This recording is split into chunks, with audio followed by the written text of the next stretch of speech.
नमस्कार सभी दर्शकों को। इस समय हम उजलवास गांव में जुड़े हैं। डॉक्टर ओम प्रकाश जी सुथार जो 5 विषयों में स्नातकोत्तर कर चुके हैं, एक बड़ी महान शख्सियत हैं। और आपको बता दें कि आप व्याख्याता से रिटायरमेंट हुए। व्याख्याता से जी। तो सबसे पहले दर्शकों को नमस्कार करो। नमस्कार सभी दर्शकों को मेरा। जी सर, 5 विषयों में एमए करना अपने आप में स्नातकोत्तर, ये कैसे संभव हो पाया? ये मैं सबसे पहले तो जी मैं आपको बता देता हूँ कि मैं जब पढ़ता था तो मेरी जो किताबें पढ़ने की रुचि थी वो ज़्यादा थी जी। तो मैं पुस्तकों को पढ़ता रहा। पुस्तकों के पीछे जब रेफरेंस बुक्स जो लिखी होती थी जी, उनको देखकर वो पुस्तकें मंगा लेता था मैं। बिल्कुल। और फिर मेरी रुचि बढ़ती गई। जैसे मैंने एक विषय से सबसे पहले जो एमए की वो संस्कृत से की। संस्कृत से फिर संस्कृत से मेरी एमए की तो संस्कृत से पहले मैंने वैदिक साहित्य से किया। तो वैदिक साहित्य से जब एमए किया तो वैदिक साहित्य से एमए करने के बाद में मेरा संयोग ये रहा कि मैं वो एमए पूरी नहीं कर सका जी। फिर दूसरी बार मैंने उसको दर्शन से भर दिया जी। दर्शन साहित्य से। दर्शन साहित्य मैंने जैन, चारवाक, बौद्ध सारा हिंदू दर्शन पढ़ा जी। उसके बाद में क्या हुआ कि मैंने तीसरी बार जब एमए की 99 में तो मैंने धर्मशास्त्र ले लिया। उसमें मनुस्मृति, याज्ञवल्क्य स्मृति, धर्मशास्त्र वगैरह ये चीजें मेरे को पढ़ने को मिली। तो इस प्रकार से मेरी जो संस्कृत का अध्ययन था वो बहुत गहरा होता चला गया। और मैं फिर संस्कृत के बाद में मैंने जो है हिंदी से, फिर मैंने राजस्थानी से फिर मेरा नेट भी हो गया 2008 में। नेट भी कर लिया? नेट भी हो गया। वाह जी वाह। और फिर मैंने 2009 में 10 में भूगोल से और फिर 13-14 में राजनीतिक विज्ञान से और फिर 15 महीने पीएचडी में एडमिशन ले लिया। पीएचडी कर ली? हाँ, और 18 में पीएचडी से। बिल्कुल। तो दर्शकों आप देख पा रहे हैं एक बड़ी ये पुस्तक है, ये एक किस्म का शोध होता है।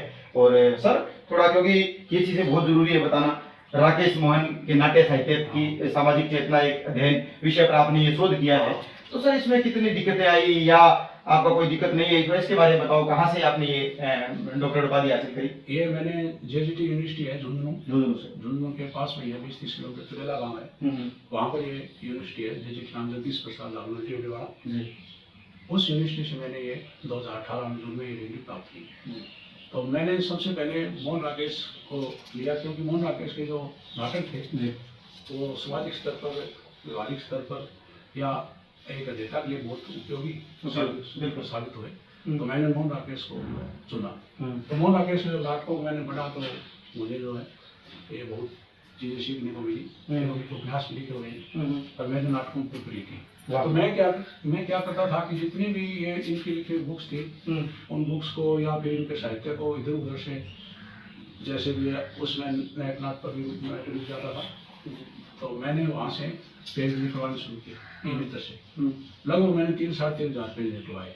उसमें से फिर मैंने सारा मैटर जो है छांट कर पूरा मैटर छांटा, पूरी विषय वस्तु एकत्रित किया।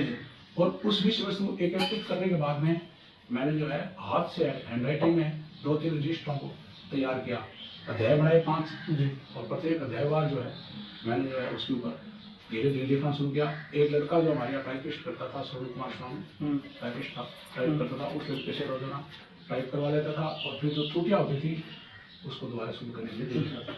तो रोजाना ये काम चलता रहा। रात को हम 10-11 बजे तक बैठते थे, सुबह जल्दी उठते थे, सर्दी का मौसम था, जरूरी कर दी। तो इस प्रकार से मैंने प्रयास करते करते और ये पुस्तक जो है 3 महीने में लगभग मैंने इस मैटर को संपन्न कर दिया। तो ये आप डॉक्टरेट उपाधि लेकर के जब घर आए तो परिवारजनों में भी आपकी मतलब एक अलग छवि बनी।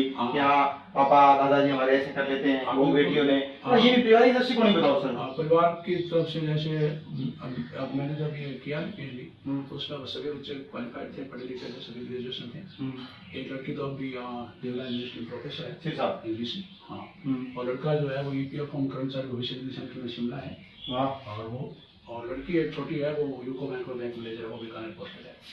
तो बच्चे सभी शिक्षित थे और सभी बच्चों ने इसको बहुत अच्छा माना। और फिर लड़के भी मेरे जो प्रोफेसर है उसको पीएचडी करवाई इंग्लिश से, वो भी एसकेडी से पीएचडी आई इंग्लिश से। हाँ, वो नेट भी है। तो सर इतनी सारी मेहनत आपने करी, इसके पीछे क्या राज रहा होगा? राज ये सबसे बड़ा तो मैं ये मानता हूँ कि मेरे जो पढ़ने का जो शौक था नहीं वो मुझे यहाँ तक ले आया। मैं पढ़ता रहा। फिर पढ़ने की सबसे बड़ी बात ये थी कि मैं काम करता था बढ़ई का या लकड़ी का, तो उसके साथ साथ मैं शाम को पढ़ता था, जरूर पढ़ता था शाम को, मेरी रुचि थी। और फिर किताबें पढ़ते पढ़ते और किताबें पढ़ने की रुचि बढ़ गई। फिर मैंने स्वास्थ्य संबंधी किताबें बहुत पढ़ी, आयुर्वेद की किताबें बहुत पढ़ी, संस्कृत किताबें पढ़ी, और फिर धीरे धीरे ये प्रेरक जो किताबें थी जैसे सर आपने अभी मैं रोकना चाह रहा था, मुंशी प्रेमचंद को आप थोड़े समय पहले पढ़ रहे थे, कफन। तो दर्शकों ऐसी किताबें जो हैं वो वर्ल्ड विख्यात किताबें हैं, इनको हमें पढ़ना चाहिए। और गुरुदेव तो बहुत मंथन करते हैं, चिंतन करते हैं, और लेखन बहुत अच्छा इनका रहता है। और सर थोड़ा संदेश क्या देना चाहोगे युवा पीढ़ी को? मैं युवा पीढ़ी को यह संदेश देना चाहूँगा कि आप अगर ज़्यादा से ज़्यादा पुस्तकें पढ़ते हो तो आपको एक बहुत बड़ा लाभ मिलता है। जैसे कोई दोस्त या मित्र जो है लाभ नहीं दे पाता, वो पुस्तकें देती है।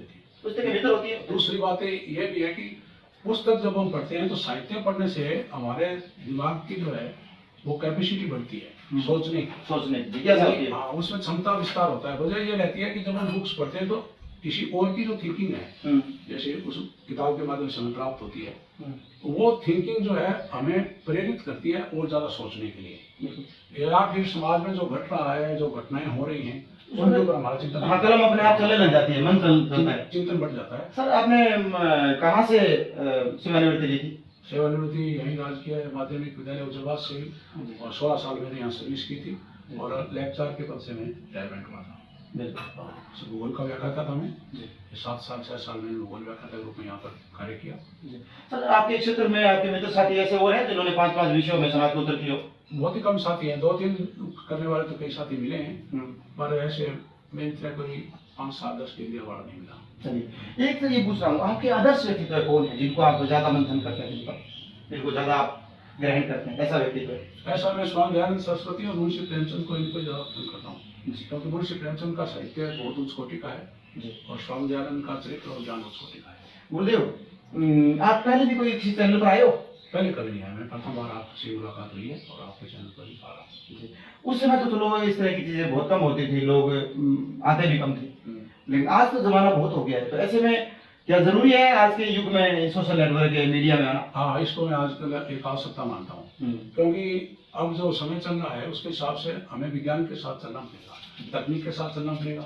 अगर हम इसके साथ नहीं चलते हैं तो हम जो है सूचित हो जाएंगे, जड़ हो जाएंगे। सर धीरे धीरे समाज की जो विद्रूपता आ रही है सामने, भाई भतीजावाद आ रहा है, भ्रष्टाचार आ रही है, नशा देश में आ रहा है, क्या लगता है समाज को हम थोड़ा बचाने का प्रयास करें? थोड़ा नहीं, ज्यादा भी बचा सकते हैं। सबसे बड़ी बात तो यह है कि साहित्य समाज को बचाता है, और बच्चों ने साहित्य पढ़ना छोड़ दिया है। सबसे बड़ी बात यह है, मोबाइल आ गया है, मोबाइल के ऊपर जो मैटर आता है, जो विषय वस्तु आती है, जो नाटक वगैरह आते हैं, वो सब जो है पैसा कमाने के लिए या हमारा मनोरंजन बढ़ाने के लिए या आकर्षित करने के लिए आते हैं। बहुत कम ज्ञानवर्धक नहीं है, बहुत कम ज्ञानवर्धक जो होता है नहीं, उसमें फिर ज्ञानवर्धक अगर उपयोगी कोई चीज होगी तो उसको न कोई पढ़ना चाहेगा न देखना चाहेगा। सबसे बड़ी बात ये हो गई, लोग सभी जो है मनोरंजन चाहते हैं और पैसा कमाना चाहते हैं।